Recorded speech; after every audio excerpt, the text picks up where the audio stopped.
Siap bro. Saya ya, kita disuruh dulu. Macet. Aduh. Udah tahu belum apa yang mau kita lakukan hari ini? Aduh, apa tuh bro?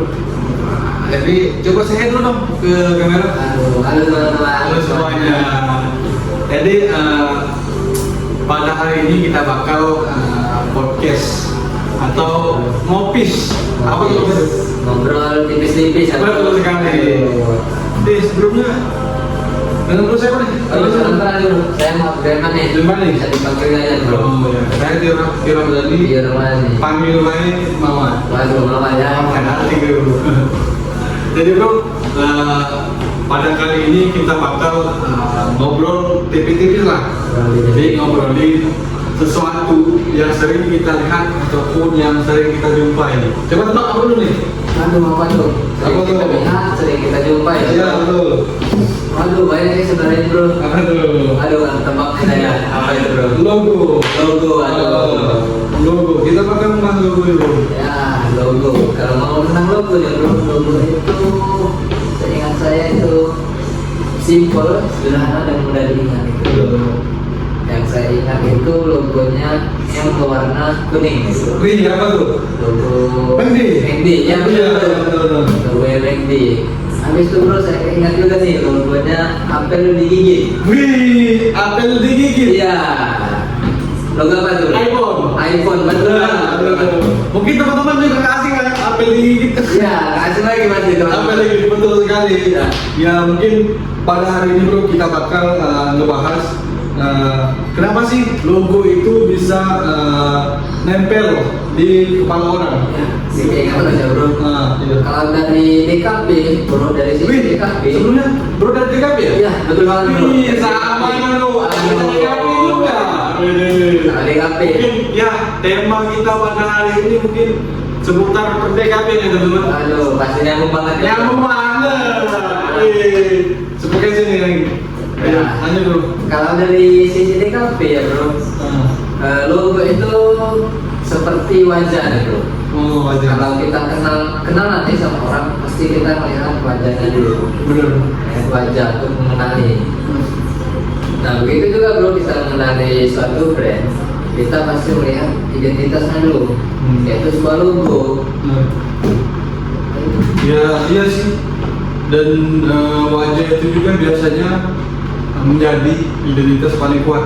Begitu juga makanya dalam branding logo itu sering kali jadi elemen yang paling diutamai atau paling didahulukan ya. Karena logo ini dia yang bakal ditaruh di mana-mana ya bro. Ya, betul. Mungkin seperti di produk-produk ya, Ya, betul. seperti di media sosial, di bahkan nih di kemasan produk nih bro. Ya pasti ada ya bro. Ya pasti ada karena logo ini bisa dibilang adalah nyawa daripada suatu brand nih bro. Dan lucunya lagi nih bro, kita tuh keingat logo tapi kita lupa brandnya. Wah itu pasti Masih. ini banget logo itu. Ya mungkin logo itu udah kayak tanda-tanda visual kali. Ya, betul betul. Mungkin udah kayak tanda-tanda visual sebuah brand. Ya betul betul. Sekali dilihat otak itu langsung nge-connect. Konek ya. Betul. Mungkin sekali lihat tuh mungkin ini dari brand si A, ini dari brand si B. Ya mungkin sudah sering dijumpai ataupun sudah sering kali kita lihat sehari-hari lah ya. Ya, ya. Otak kita tuh langsung nge-connect, ini logo ya. Ya makanya brand besar itu bro sering menggunakan logo yang sederhana, dan mudah diingat itu bro. Kayak logonya Apple tadi bro. Logo Apple itu sederhana banget. Apple digigit. Kita itu mudah banget untuk mengingat logonya Apple. Tanpa banyak realistik dan tekstur lainnya dan perbaikan lainnya. Jadi kita mudah mengingatnya bro. Ya mungkin karena kesederhanaan itu logo yang terlalu ribet ataupun yang susah banget untuk diingat lah ya. Dan sering bikin orang bingung itu ya fokus kemana-mana lah ya. Oke. Ya mungkin itu yang bisa membedakannya dari logo yang sederhana dan logo yang terlalu banyak elemen. Ya mungkin bisa dibilang terlalu realistik lah ya untuk dilihat. Ya mungkin itu ada plus minus lah ya. Untuk logo yang sederhana plus minusnya begini, untuk logo yang terlalu banyak elemen, terlalu ilustrasi itu mungkin ada plus minusnya tersendiri lah ya. Ya mungkin dari logo yang simple, sederhana dan itu mungkin plusnya mudah diingat, mudah dimengerti, mudah dipahami atau mudah mungkin mudah nempel di kepala orang lah ya. Betul. Yang kedua nih Bentar, ya. Oke. Dan karena itu juga logo yang simple, otak kita tuh cepat banget untuk mengenalinya ya bro. Itu juga bisa disebut reception memory ya bro.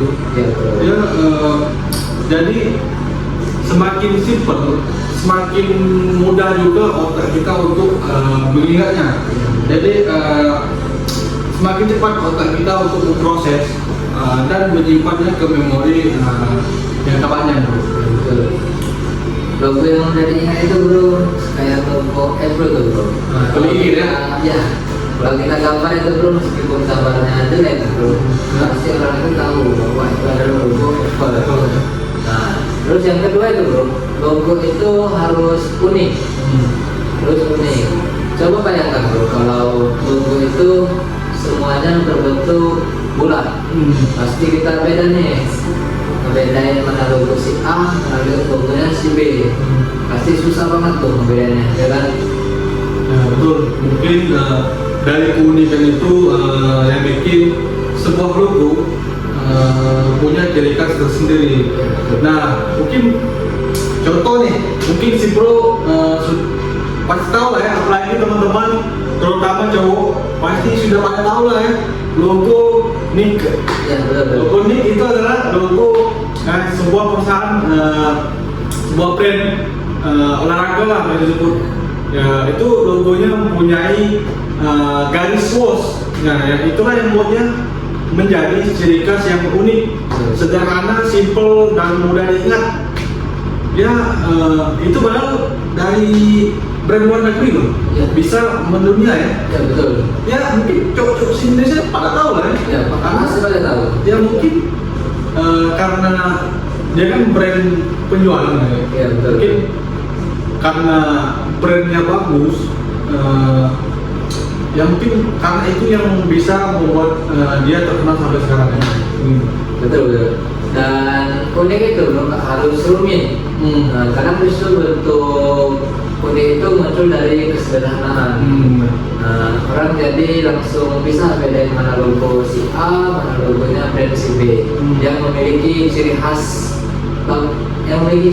dari brand-brand tersebut dibandingkan ratusan logo lainnya nih bro.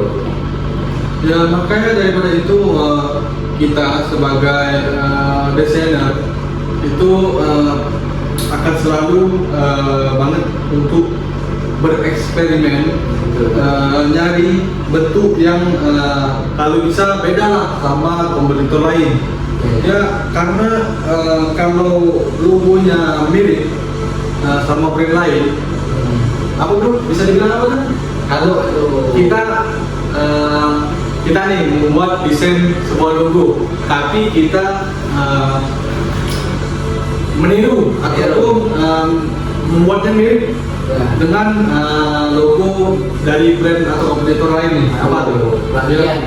Ya, itu betul sekali. Karena kita seorang desainer itu kalau kita melakukan plagiat, itu kalau dari dosen saya nih, hukum plagiat itu adalah haram untuk seorang desainer. Haram bagi desainer ya. Haram bagi desainer, betul sekali. Ya mungkin itu. Yang ketiga nih, konsisten. Jadi konsisten itu sangat diperlukan untuk kita dalam mendesain, baik itu logo, baik itu poster, baik itu entah apa. Yang penting kalau kita sudah cocok ataupun sudah dengan style kita itu kita harus sebagaimanapun kita harus konsisten terhadap apa yang kita buat, dikarenakan itu juga menggambarkan kita dalam mendesain karena contohnya nih brand besar itu banyak banget nih ganti yang jarang banget ganti logo, dikarenakan ya mungkin ya itulah. McD itu bro, contohnya dari dulu sampai sekarang nggak pernah tuh bro. Iya. Ganti paling ya mereka ganti kayak style desain poster sama aplikasi media lainnya. Sama dari logonya itu nggak pernah diganti bro untuk McD itu. Ya mungkin karena kalau udah terlalu sering mengganti logo ya, karena kalau terlalu sering ganti logo, ya itu yang bikin konsistensinya hilang bro. Karena konsisten itu bikin otak menjadi terbiasa bro. Karena lama-lama logo itu jadi bagian dari memori kita seperti yang sudah kita bicarakan sebelumnya bro. Karena identitas visual itu harus soal desain awal, tapi harus ada konsistenan bro. Dimanapun itu yang bikin logo semakin kuat. Jadi identitas kita itu semakin kuat bro kalau kita konsisten bro. Ngomong-ngomong deh bro, menurut kamu logo yang paling kamu ingat, paling mudah kamu kenalin ya bro, apa itu? Mungkin ya logo yang sudah saya ingat paling nah mungkin teman-teman sudah pada tahu lah ya logo garis tiga, terutama cowok nih garis tiga itu logo Adidas. Itu logo yang amat simpel loh, tapi itu mudah sekali untuk diingat oleh banyak orang. Cuma garis tiga loh, garis tiga miring seperti ini, coba garis tiga terus nama Adidas di bawahnya. Itu mendunia loh sekarang. Ya, Wah itu keren banget sih. Si bro-nya nih keingat dengan logo yang garis tiga itu ya bro? Benar. Logonya Nike. Wah, kalau saya itu bro, keingatnya dari logo Tokopedia bro. Oh, coba ya. Nah, bentuknya itu burung hantu yang berwarna hijau. Tapi bro-nya juga sering melihat. Ya, sering. Nah, kita juga sering kan buka media sosial, pasti sering juga. Saya ingat banget logo itu. Yang jadi ya pas kita lihat terus itu otomatis kita keingat terus bro. Nah ini juga faktor lain, mungkin bro exposure semakin sering kita lihat, semakin juga kita mudah mengenalinya bro. Ya, jadi ini juga bagian mungkin dari psikolog ya, Lagi komunikasi kita ya, dalam melihat sesuatu visual bro. Ya, betul. Makanya branding itu bukan cuma soal desain ya, yang desain yang bagus, tapi bagaimana logo itu muncul secara konsisten dan tidak berulang-ulang, tidak diganti-ganti bro. Kalau ini kalau lebih pikir ya, ini tuh sebenarnya nyambung banget nggak bersama psikolog komunikasi seperti yang saya bilang tadi. Nyambung banget. Karena logo itu kan media visual yang menyampaikan pesan secara tepat. Nah, psikolog ini juga ya mungkin itu Ya, lewat bentuknya bro, warna dan simbol yang ada di logo itu biasanya membentuk persepsi orang masing-masing bro.